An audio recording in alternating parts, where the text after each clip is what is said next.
तो भाई लोग कैसे हो। आज मैं आप लोग के लिए लेके आया हूँ दुर्भाग्य से दोस्ती। चलिए कहानी स्टार्ट करते हैं। सेठ धर्मचंद के पास बहुत पैसा था, जबकि उसका भाई करमचंद बहुत गरीब था। उसके यहाँ आए दिन खाने के भी लाले पड़े रहते थे। एक दिन, सुनते हो, घर में न तो आटा है, न ही घी, तेल, लकड़ी, और कल की बासी रोटी भी अब आधी ही बची पड़ी है, वह भी काफ़ी सख्त हो रही है। तो यह कि बच्चे भूखे हैं और घर में खाने के लिए अन्न का एक भी दाना नहीं है। यह तो मैं भी जानता हूँ पार्वती, मगर मैं भी करूँ क्या। जिस धंधे में भी हाथ डालता हूँ नुकसान ही हाथ लगता है। पिछले दिनों फलों का ठेला लगाया था, सोचा सारे फल बिक जाएंगे तो कुछ मुनाफा होगा, मगर हुआ यह कि फल कई दिन तक नहीं बिके। आखिरकार सारे फल सड़ गए और अपनी पूंजी भी नष्ट हो गई। ठीक कहते हो, हम लोगों की किस्मत ही खोटी है, वरना आज हमारा यह हाल क्यों होता। ससुर जी का जब स्वर्गवास हुआ तब आप में और जेठ जी में बराबर बराबर बंटवारा हुआ था, मगर आज वो सेठ कहलाते हैं और तुम भुक्कड़। सुनो, मुसीबत में तो अपने ही अपनों के ही काम आते हैं। तुम क्यों नहीं अपने बड़े भाई से कुछ धन उधार ले आते। मुझे विश्वास है कि जब तुम अपनी दुर्दशा के बारे में सेठ जी को बताओगे तो वह तरस खाकर तुम्हें कुछ न कुछ जरूर देंगे, तुम्हारी मदद जरूर करेंगे। अपनी पत्नी के बहुत कहने पर करमचंद अपने भाई के घर की ओर चल दिया, अपने भाई से कुछ धन उधार मांगने के लिए। पता नहीं भैया धर्मचंद उधार देंगे भी या नहीं, कहीं वह साफ मना न कर दें। खैर, करमचंद झिझकता झिझकता अपने बड़े भाई धर्मचंद के यहाँ पहुँचा। आओ भाई करमचंद, कैसे आना हुआ। मदद आपके पास कुछ मदद की आशा में आया हूँ भैया। मदद? कैसी मदद? और जब करमचंद ने अपना हालत के बारे में बताकर मदद मांगी तो देखो भाई करमचंद, आज तो मैं तुम्हारी मदद कर देता हूँ, मगर इसके बाद मेरे पास कभी मत आना। मेरे पास बहुत रुपया है, इसका मतलब यह नहीं कि सब खैरात में लुटा दूँ। नाराज मत होइए भैया, मैं तो खुद किसी के आगे हाथ नहीं फैलाना चाहता, किंतु क्या करूँ, मेरा मेरा मुकद्दर ही खराब है। जिस काम में भी हाथ डालता हूँ उसी में नुकसान हो जाता है। लगता है मेरे सिर पर दुर्भाग्य सवार है, जो किसी भी काम में मुझे पनपने ही नहीं देता। करमचंद की बात पर धर्मचंद जोर से हंसा और बोला, हा हा हा। ऐसा करो करमचंद, तुम अपना दुर्भाग्य मुझे दे दो, मैं दुर्भाग्य से भी दोस्ती कर लूँगा। भाग्य दुर्भाग्य की बातें बेवकूफ़ करते हैं करमचंद। मुझे देखो, मैंने जो कुछ भी कमाया है अपनी अक्ल से कमाया है, भाग्य दुर्भाग्य से नहीं। तुम भी अक्ल के सही इस्तेमाल करना सीखो बेवकूफ़ आदमी। और करमचंद को अच्छी तरह डांट फटकार कर भगाने के बाद सेठ धर्मचंद मुड़ा ही था कि एकाएक उसकी नज़र एक फटेहाल व्यक्ति पर पड़ी, जो ठीक उसी स्थान पर बैठा था जहां थोड़ी देर पहले करमचंद खड़ा था। अरे तुम कौन हो? मैं दुर्भाग्य हूँ। दुर्भाग्य? हा हा हा, तुम जरूर कोई मस्खरे हो। नहीं, मैं सचमुच दुर्भाग्य हूँ, मगर आप तो भाग्य दुर्भाग्य को नहीं मानते। अपने सिर पर मुझे जरा सी जगह दे सके तो बड़ी कृपा होगी। सिर पर जगह? क्या बकते हो। वैसे तो आप इजाज़त न भी दे तो भी मैं आपके सिर पर सवार हो सकता हूँ। कैसे? ऐसे। अरे अरे अरे, यह क्या करते हो। उतरो उतरो मेरे सिर पर से। क्यों नाराज़ होते हो भाई? तुम्हारा छोटा भाई तो कभी मुझसे नाराज़ नहीं हुआ। मैं बरसों से उसके सिर पर सवार रहा। घबराओ मत, मैं तुम्हारे सिर पर सवार रहूँगा तब भी तुम्हें जरा भी वजन महसूस नहीं होगा, मगर मैं रहूँगा तुम्हारे साथ एक दोस्त की तरह। ठीक है ठीक है, अगर दोस्त की तरह रहते हो तो मुझे तुम्हारी दोस्ती कबूल है। ठीक है, अब जब तक मुझसे बात करोगे तो मैं तुम्हें दिखाई दूंगा, वरना नहीं, और तुम्हारे अलावा किसी को दिखाई नहीं दूंगा। और उस रोज रात को जब सेठ करमचंद सोया तो दुर्भाग्य उसके सिर पर सवार था। उसी रात अचानक सेठ करमचंद के घर में आग लग गई। पिताजी पिताजी उठिए, घर में आग लग गई। नहीं। जैसे तैसे जान बचाकर सेठ करमचंद अपनी पत्नी व बच्चों के साथ घर से बाहर निकला, तभी मालिक, गजब हो गया मालिक। सेठ धर्मचंद की दुकान का एक नौकर दौड़ता हुआ वहां आया और उसने बताया, दुकान पर डाका पड़ गया मालिक। डाकू दुकान से सारा कीमती सामान और रुपया लूट ले गए। नहीं। बाद में, च च च, बहुत बुरा हुआ तुम्हारे साथ। क्यों करम धर्मचंद? हाँ, लेकिन मैं सब ठीक कर लूँगा। अभी कल ही मैंने अपने कई कारिंदों को शहर से माल लाने भेजा था 10,000 रुपये देकर। वे कल अथवा परसों तक माल ले आएंगे। ओह, यानी तुम्हें किसी के आगे हाथ पसारने की ज़रूरत नहीं पड़ेगी। ज़रूरत भी पड़ जाए तो मेरे लिए कोई विशेष चिंता की बात नहीं। मेरे बहुत से दोस्त हैं जो मुझ पर अगाध विश्वास रखते हैं, और सिर्फ अपनी जुबान के बल पर मैं 1,00,000 2 लाख तो चुटकियों में इकट्ठा कर सकता हूँ। लेकिन कई दिन बीत गए। जब सेठ धर्मचंद के कारिंदा शहर से माल लेकर न आए तो वह स्वयं शहर गया। उसने अपने व्यापारी से पूछताछ की जिनसे उसके कारिंदों ने माल लेना था। क्या कहते हो धर्मचंद, हमारे पास तो तुम्हारा कोई कारिंदा नहीं आया। नहीं नहीं, ऐसा नहीं हो सकता। मगर हुआ तो ऐसा ही है। पैसा बुरी चीज़ है। लगता है तुम्हारे 10,000 लेकर नौकर भाग निकले हैं, किंतु अगर मैं माल लेकर नहीं गया तो दुकान का तो भट्टा ही बैठ जाएगा। ऐसा करो राम शरण, तुम माल मुझे उधार दे दो, पैसे मैं अगले हफ्ते भेज दूंगा। धर्मचंद के व्यापारी दोस्त ने उसे उधार माल दे दिया। माल लेकर धर्मचंद अपने कस्बे की ओर चल दिया। थोड़ा सा अक्लमंदी व चालाकी से काम लेना पड़ेगा, इसी माल से मैं धर्म के दुगने पैदा कर लूँगा। मगर धर्मचंद की सोच सिर्फ सोच ही रह गई। रास्ते में अचानक ही बाढ़ आ गई और धर्मचंद का सारा माल पास ही से बहने वाली नदी में अचानक बाढ़ आ जाने से बाढ़ के पानी में बह गया। हाय, मैं लूट गया, बर्बाद हो गया। हे भगवान, यह बाढ़ भी अभी आनी थी। जैसे तैसे धर्मचंद ने किनारे पहुंचकर अपनी जान बचाई। उफ, 2 ही दिनों में किस्मत ने कितना ज़बरदस्त नुकसान पहुंचाया है। अरे, तुम क्यों अपनी किस्मत का रोना रोने लगे? तुम तो भाग्य दुर्भाग्य को मानते ही नहीं। हाँ, नहीं मानता, अब भी नहीं मानता। बाढ़ तो प्राकृतिक विपदा थी। अगर मैंने पहले से नदी के बारे में मालूमात कर रखी होती तो इस नुकसान से बच सकता था। मगर अब तुम क्या करोगे? मैं सब ठीक कर लूँगा। मैं भाग्य दुर्भाग्य से घबरा कर निठल्ला बैठने वाला नहीं हूँ। अगले दिन धर्मचंद अपने एक साहूकार मित्र के पास पहुंचा। मुझे 20,000 रुपये चाहिए मित्र, अगले माह लौटा दूंगा। साहूकार दोस्त ने आवश्यक लिखा पढ़ी करके धर्मचंद को रुपया दे दिया। रुपया लेकर धर्मचंद घर की ओर जा ही रहा था कि अचानक, खबरदार, जो कुछ भी माल भत्ता है फौरन हमारे हवाले कर दो, वरना नहीं नहीं। रास्ते में उसे लुटेरे ने घेर लिया। धर्मचंद ने रुपया देने में आनेकानी की तो लुटेरे ने उसे मारा पीटा और रुपया छीन कर ले गए। हैरी किस्मत, ये रुपये भी हाथ से निकल गए। अरे, तुम तो फिर से अपनी किस्मत को कोसने लगे। तुम तो भाग्य दुर्भाग्य को नहीं मानते। तुम मेरा मजाक उड़ा रहे हो। उतरो उतरो मेरे सर से। नहीं, मैं मजाक नहीं उड़ा रहा। मैं तो यह कह रहा था कि चोर उचक्के तो हर जगह होते हैं और लूटपाट भी करते ही रहते हैं। अगर लुटेरे ने तुम्हें लूट लिया तो इसमें भाग्य का क्या कसूर? ठीक है, मैं मान गया, भाग्य दुर्भाग्य भी कोई चीज़ होती है। अब तुम जाओ, मेरा पीछा छोड़ो। क्यों बहुत जल्दी मेरे साथ से घबरा गए? तुम्हारे भाई के साथ तो मैं बरसों रहा हूँ, उसने तो कभी ऐसे हार नहीं मानी। ठीक है, अब मैं तुम्हारे सिर पर सवार नहीं रहूँगा, तुम्हारे साथ साथ रहूँगा, जैसे अब तक अन्य लोगों के साथ रहता आया हूँ। हाँ, ठीक है। और फिर धर्मचंद वहाँ से अपने एक अन्य मित्र के यहाँ गया। राम राम गंगाराम। राम राम भाई धर्मचंद, कहो कैसे हो? ठीक हूँ भाई, बस थोड़ी सी मुकद्दर की मार आ पड़ी है, तुम्हारे पास मदद के लिए आया हूँ। हाँ हाँ, कहो, तुम्हारी मदद करके मुझे हार्दिक खुशी होगी। धन्यवाद भाई, तुम्हारी बात ने मेरी आधी परेशानी दूर कर दी। अब अगर 2 माह के लिए तुम मुझे 40,000 रुपये दे दो तो बड़ी कृपा होगी। मैं तुम्हें उचित ब्याज भी दूंगा और रकम भी निश्चित समय पर वापस कर दूंगा। मुझे तुम पर विश्वास है धर्मचंद। और सेठ गंगाराम से 40,000 रुपये उधार लेकर धर्मचंद वहाँ से चल दिया। थोड़ी देर बाद, क्यों भाई धर्मचंद, अगर रास्ते में फिर से लुटेरे तुम्हें लूटने के लिए आ जाए तो? इस बार लुटेरे मुझे आसानी से नहीं लूट पाएंगे। मैंने गंगाराम से यह लाठी व छुरा लुटेरों को सामना करने के लिए ही लिया है। तो इन रुपयों से तुम अपनी बिगड़ी हालत सुधार लोगे? हाँ, अवश्य। कैसे? सबसे पहले मैं 10,000 रुपये सेठ रामशरण को दूंगा, जिसका माल बाढ़ के पानी में बह गया। उधार चुकाने के साथ साथ मैं उसे 10,000 रुपये और दूंगा और इस बार उससे 20,000 रुपये का माल ले लूँगा और फिर से अपने साहूकार दोस्त को उसके लिए 20,000 ब्याज समेत वक्त पर लौटा दूंगा, ताकि ज़रूरत पड़ने पर फिर दोबारा उससे समय पर कर्ज हासिल हो सके। वाह, तुम सचमुच बहुत हौसलामंद हो। अपने दुर्भाग्य से अभी तक घबराए नहीं। दुर्भाग्य की सोच उससे घबरा कर यदि मेरे जैसे लोग सिर पर हाथ रखकर बैठ जाए तो यह दुनिया एक दिन भी न चले, क्योंकि हर एक के साथ इस दुनिया में कहीं ना कहीं, कभी ना कभी कोई ना कोई दुर्भाग्य जुड़ा ही रहता है। धर्मचंद घर के रास्ते की ओर बढ़ गया। अभी वह बीच रास्ते में ही था कि एकाएक जोर की हवा चलने लगी। साएं साएं तेज हवाओं के बाद एकाएक मूसलाधार बारिश होने लगी। उफ, बड़ी तेज हवा है। बारिश से बचने के लिए धर्मचंद एक घने पेड़ की ओर भागा।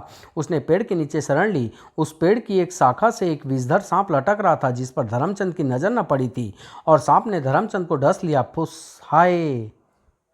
जहर के असर से धर्मचंद बेहोश होकर वहीं पेड़ के नीचे लुढ़क गया। फिर जब उसे होश आया तो, अब कैसी तबीयत है आपकी? ठीक हूँ, मगर आप लोग कौन हैं? मैं कहाँ हूँ? हम सपेरे हैं, आप सपेरों की बस्ती में हैं। आपको सांप ने डस लिया था। संयोग से हमारी बस्ती के व्यक्ति की तुम पर नज़र पड़ गई थी। वह तुम्हें यहाँ ले आया और हमने तुम्हारी जान बचा ली। मगर मेरे पास एक थैली भी थी। थैली? कैसी थैली? उसमें 40,000 रुपये थे। 40,000 रुपये? सपेरों के सरदार ने तुरंत उस व्यक्ति को आवाज़ दी जो धर्मचंद को सपेरों की बस्ती से लेकर आया था।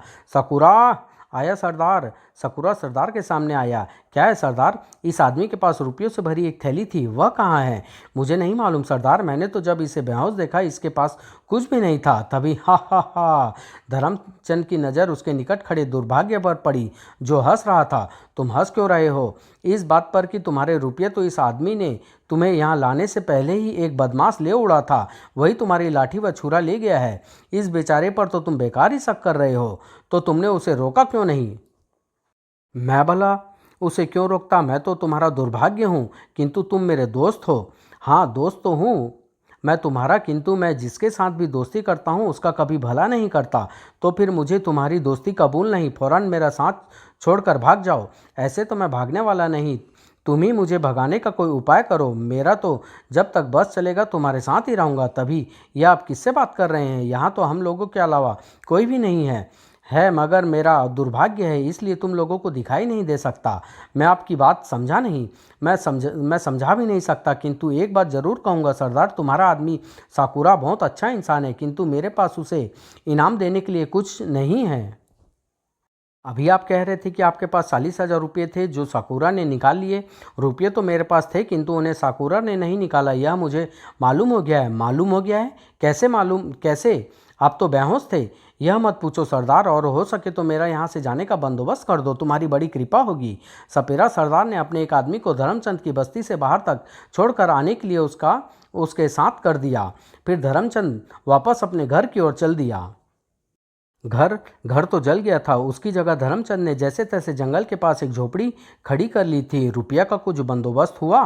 धर्मचंद जब अपनी झोपड़ी में पहुंचा, उसकी पत्नी व बच्चे उसका बेसब्री से इंतजार कर रहे थे। हुआ था मगर हाथ से निकल गए। उस रोज उसके घर चूल्हा भी नहीं जला। धर्मचंद, उसकी पत्नी व बच्चे भूखे ही सोए, मगर भूखे पेट भला नींद भी किसे आती। ओह, बच्चे भी भूखे हैं। आज का दिन तो जैसे तैसे निकल गया, कल कुछ न कुछ प्रबंध करना ही पड़ेगा। अचानक, क्या सोच रहे हो धर्मचंद? तुम? हाँ मैं तुम्हें हाँ मैंने तो अब तुम्हारा साथ साथ ही रहना है। भाग जाओ यहाँ से, वरना मैं तुम्हें मार बैठूंगा। अपने आप तो मैं जाने से रहा, तुम लड़ कर झगड़ कर किसी भी तरह भगा सको तो भगा दो। यह बात तो लो, आज ही मैं तुम्हारा भुर्ता ही बना देता हूँ ढिसुम। तभी धर्मचंद की पत्नी जाग गई और अरे अरे, यह तुम्हें क्या हो गया है? क्यों बेकार में हवा में घूंसे चला रहे हो? ढिसुम, मैं हवा में घूंसे नहीं चला रहा हूँ भाग्यवान, अपने दुर्भाग्य को मार रहा हूँ, इसे मार मार कर भगा रहा हूँ, जबकि मैं इस समय तुम्हारे सबसे अच्छा और घनिष्ठ साथी हूँ। दुर्भाग्य को मार रहे हो, उसे मार कर भगा रहे हो, यह क्या कह रहे हो? मेरी समझ में कुछ नहीं आया। तुम समझने की चेष्टा भी मत करो तो बेहतर है। अरे हाँ, और हाँ, तुम यह छत पर उल्टे क्यों लटके हुए हो? नीचे आओ, ताकि तुम मुझे फिर से मारना शुरू कर दो। ना बाबा ना, मैं यहीं ठीक हूँ। अरे, छत गिर जाएगी बेवकूफ़, नीचे आ जाओ, मैं तुम्हें कुछ नहीं कहूँगा। मुझसे अपना पीछा छुड़ाने के लिए भी नहीं कहोगे? हाँ हाँ, नहीं कहूँगा। धर्मचंद के आश्वासन पर दुर्भाग्य फिर से उसके निकट आकर बैठ गया, मगर धर्मचंद की पत्नी तो इस बारे में कुछ जानती ही नहीं थी। वह अपने पति को चिल्लाता बड़बड़ाता देख दुखी होती और बच्चों से बोली, हे भगवान, लगता है तुम्हारे पिता पागल हो गए हैं, कैसे कैसे अपने आप से बड़बड़ा रहे हैं। दुर्भाग्य धर्मचंद के अलावा किसी को दिखाई जो नहीं दे रहा था, इसलिए उसकी पत्नी और बच्चों की गलत फहमी तो होनी थी। अब तुम क्या सोच रहे हो? क्यों नहीं अपने किसी दोस्त से 80,000 रुपये मांग लेते? वह किस लिए? अरे, इतने रुपये से तुम अपने दोस्त साहूकार व व्यापारी के कर्जे भी उतार सकते हो और स्वयं व्यापार भी कर सकते हो। और अब की बार भी मेरी आंटी से रुपये निकल गए तो क्या होगा? अपने किसी और दोस्त से 1,60,000 मांग लेना। हाँ, और उन रुपयों को भी गंवा दूँ? नहीं नहीं, अब मैं किसी से कर्ज नहीं लूँगा, पहले ही मैं बड़ी मूर्खता कर चुका हूँ। यह जानते हुए कि दुर्भाग्य मेरे सिर पर सवार है, मैंने उधार लेकर अपनी बर्बादी को ही बढ़ावा दिया है। तो फिर तुम क्या करोगे? व्यापार फिर से ठीक ठाक करने के लिए पैसा कहाँ से लाओगे? यही मैं भी सोच रहा हूँ। क्यों ना तुम अपनी पत्नी से उसके जेवर ले लो और फिर तुम उन जेवरों से तुम 10 के 20 बना लो। वह कैसे? अरे, अब भी तुम्हारी पत्नी के बदन पर जो जेवर है उसकी कीमत तुम्हें 2-4 हज़ार तो मिल ही सकती है। जैसे जेवर बेचकर मिले रुपयों से एक बार जुआ खेल लो, 4,000 से 4 लाख बनते देर नहीं लगेगी। चूँकि धर्मचंद बर्बाद ही नहीं हुआ था, कर्जदार भी हो गया था और इसे लिया गया कर्जा चुकाने की कोई सूरत नज़र नहीं आ रही थी, इसलिए जुआ खेलकर कर्जा चुकाने की बात उसे जच गई। अगले ही दिन उसने अपनी पत्नी के बदन से सारे जेवर उतरवा लिए और उन्हें बेचकर जुआरियों के अड्डे पर पहुंच गया। मगर थोड़ी देर में धर्मचंद सब कुछ हार गया। हाय, पत्नी के जेवर बेचकर भी कोई फायदा नहीं हुआ, मैं पूरी तरह बर्बाद हो गया। अपना सारा धन लुटाकर धर्मचंद जुआरियों के अड्डे से बाहर आ गया। अब क्या सोच रहे हो धर्मचंद? यही कि पत्नी के जेवर भी लुटा दिए। घर पहुंचकर पत्नी से क्या कहूँगा? मेरी तो घर जाने की हिम्मत ही नहीं हो रही। तो आओ, थोड़ी सी हिम्मत पैदा कर लो। मगर मेरे पास अब कुछ भी नहीं है। है कैसे नहीं? तुम्हारे गले में सोने का हार तो है ना? और दुर्भाग्य धर्मचंद को शराब के ठेके पर ले गया, जहां उसने अपनी रही सही पूंजी अपना हार भी गंवा दिया। तुम्हारा हार सोने का हो या पीतल का, जब शराब के दाम चुकाने के लिए तुम्हारे पास पैसे हो तब आकर पैसे देकर यह हार वापस ले जाना। शराब की एक भरी बोतल लेकर धर्मचंद घर पहुंचा। यह क्या, तुम शराब पीकर आए हो और बोतल भी साथ लाए हो? हाँ हाँ, मैं पी कर आया हूँ और रोज पी कर आऊँगा, कौन रोकेगा मुझे? धर्मचंद की पत्नी को पति की हालत देखकर धक्का पहुंचा, किंतु वह समझदार स्त्री थी। उसने रात को कोई विवाद खड़ा नहीं किया, बल्कि खामोश रह गई। अगले दिन सुबह, अरे यह तुम सुबह सुबह तैयार होकर कहाँ जा रही हो? काम की तलाश में। कहीं चौका बर्तन करने, कपड़े धोने का काम मिल ही जाएगा। यह क्या तुम यह काम करोगी? करना ही पड़ेगा। जब आप शराब पीकर सब कुछ बर्बाद करने पर तुले हो तो घर चलाने के लिए मुझे ही काम करना पड़ेगा। बच्चों को रोटी तो खिलानी ही है ना? नहीं नहीं, मुझे माफ़ कर दो। कल दुर्भाग्य ने मेरी अक्ल पर पत्थर डाल दिए थे। मैं कसम खाता हूँ अब कभी शराब नहीं पीऊँगा और जल्दी ही सब ठीक ठाक कर दूंगा। और फिर धर्मचंद ने अपनी पत्नी को समझा बुझा कर रोका। फिर सोचने लगा बच्चों के लिए रोटी का प्रबंध कैसे किया जाए। 2 दिन से बच्चों ने पास के पेड़ों के फल तोड़कर खाकर ही गुजारा था। अन्न का एक दाना भी उनके पेट में न गया था। आखिरकार सोचते सोचते धर्मचंद को ख्याल आया कि कुछ दिन पहले अपने छोटे भाई करमचंद को उसने 50 रुपये उधार दिए थे। क्यों न करमचंद के पास जाकर अपने पैसे उससे मांगूं, किंतु उसकी हालत पता नहीं कैसी है, वह रुपये दे भी सकेगा या नहीं। तभी राम राम भैया। अरे भाई करमचंद, आओ आओ, अभी मैं तुम्हारे बारे में ही सोच रहा था। आप पर आई विपत्तियों के बारे में मुझे आज ही पता चला भैया। मैं आपसे रुपये उधार लेकर घर पहुंचा तो एक दोस्त शहर से आया बैठा। उसके यहाँ कल रात एक समारोह था। मेरा दोस्त उस समारोह में मुझसे गाना गवाना चाहता था। जैसा वह चाहता था मैंने कल रात उसके यहाँ समारोह में गाना गाया तो सब लोग बहुत प्रसन्न हुए और मुझे ढेर सारा इनाम, पुरस्कार वह रुपया दिया गया। भगवान की दया से अब मुझे किसी बात की कमी नहीं है और मैं यह आपसे उधार लिए 50 रुपये वापस लौटाने आया हूँ। तेरा बहुत बहुत धन्यवाद करमचंद, जो तूने अच्छे दिन लौटते ही सबसे पहले तूने मेरे रुपये लौटाने की सोची। करमचंद ने धर्मचंद को और भी रुपया देने चाहे, किंतु धर्मचंद ने अपने रुपया से 1 रुपया भी ज़्यादा न लिया। करमचंद के जाने के बाद अब इन रुपयों से क्या करोगे धर्मचंद? सबसे पहले घर वालों के लिए खाने पीने के लिए भोजन की व्यवस्था करूंगा। फिर जिन लोगों को मैंने रुपया देना है उन्हें अपने ऊपर आई विपत्ति की खबर भिजवाकर उनसे रुपया चुकाने की मियाद बढ़वाऊंगा। मियाद बढ़ाकर तुम क्या करोगे? रुपया वापस करने के लिए धन एकत्रित कब और कैसे करोगे? कर लूँगा किसी न किसी तरह, कोई ना कोई प्रबंध। यह सब तुम्हें बताने का कोई फ़ायदा है क्या? भगवान ने मुझे बुद्धि दी है, ज्ञान दिया है, हौसला दिया है, मेहनत करने की शक्ति दी है। इन सब की बदौलत मैं अपने दुर्भाग्य से भी लड़ सकता हूँ। और फिर धर्मचंद ने अपने परिवार के लिए कुछ दिनों के भोजन का प्रबंध किया। फिर वह अपने पत्नी से बोला, सुनो, मैं कुछ दिनों के लिए बाहर जाना चाहता हूँ। तब तक तुम्हें ही अपनी व बच्चों की देखभाल करनी होगी। जब तक हमारा दुर्भाग्य हमारे पीछे पड़ा है, मैं किसी बड़े काम में हाथ नहीं डालना चाहता, किंतु दुर्भाग्य से लड़ने के लिए पूरे परिवार को सम्मिलित प्रयास करना होगा। यानी जरूरत पड़ने पर यदि मैं कोई काम करने लगूं तो आपको कोई आपत्ति नहीं होगी? नहीं, तुम सिलाई कढ़ाई जानती हो, कोशिश करना यही काम तुम्हें मिल जाए। और फिर धर्मचंद अपने लिए 2 वक्त की रोटी बंधवा कर शहर की ओर चल दिया। उसका दुर्भाग्य उसके साथ साथ चल रहा था। रास्ते में वह अपने मित्र गंगाराम व साहूकार दोस्त से भी मिला। उसने रुपया ब्याज समेत वापस करने को कह रुपया वापस करने की मियाद बढ़वा ली। और फिर आखिर में वह अपने व्यापारी दोस्त रामशरण के पास पहुंचा। उसने अपनी सारी व्यथा कथा सुनाई और बोला, सिर्फ कुछ महीनों के लिए मैं कोई नौकरी करना चाहता हूं, किंतु नौकरी करके तुम भला क्या कमाओगे? अपने परिवार की दाल रोटी चलाने लायक तो कमा ही लूँगा। नौकरी में लगी बंधी तनख्वाह तो मिलेगी ना, मैं उसी से गुजारा कर लूँगा। फिर जैसे ही मैं वक्त की करवट सीधी महसूस करूँगा, मैं फिर से व्यापार में कदम रखकर सबसे पहले अपने कर चुकाऊँगा। और फिर रामशरण को पूरी तरह संतुष्ट कर चुकने के बाद जब धर्मचंद ने उससे नौकरी दिलवाने की प्रार्थना की तो वह बोला, एक काम तो मैं तुम्हें दे सकता हूँ धर्मचंद। मेरे कुछ खेतों की ज़मीन एकदम बंजर है, तुम उन्हें किसी तरह उपजाऊ बना दो तो मैं तुम्हें 1 लाख रुपया दूंगा। वैसे हर महीने तनख्वाह के रूप में मैं तुम्हें 250 रुपया अलग अलग से देता रहूंगा। बंजर जमीन को तो मैं उपजाऊ बना दूंगा, मगर उसके लिए 1 लाख रुपये तो बहुत ज़्यादा है रामचरण। व्यापारी रामचरण के पास पैसे की कमी नहीं थी। वास्तव में वह धर्मचंद के प्रति गहरा स्नेह रखता था, इसलिए उसकी मदद करना चाहता था। किंतु प्रकट में वह बोला, कोई ज़्यादा नहीं है 1 लाख। अगर मेरी बंजर जमीन उपजाऊ बन गई तो मैं 2 ही सालों में उससे कहीं ज़्यादा कमा लूँगा। उसके बाद धर्मचंद ने उसी दिन से रामचरण की बंजर जमीन उपजाऊ बनाने के लिए श्रम करना आरंभ कर दिया। ठाक ठाक। यहाँ की ज़मीन कुछ ज़्यादा ही सख्त है, किंतु यह उपजाऊ क्यों नहीं है, यह जानने के लिए खुदाई कुछ ज़्यादा ही गहरी करनी होगी।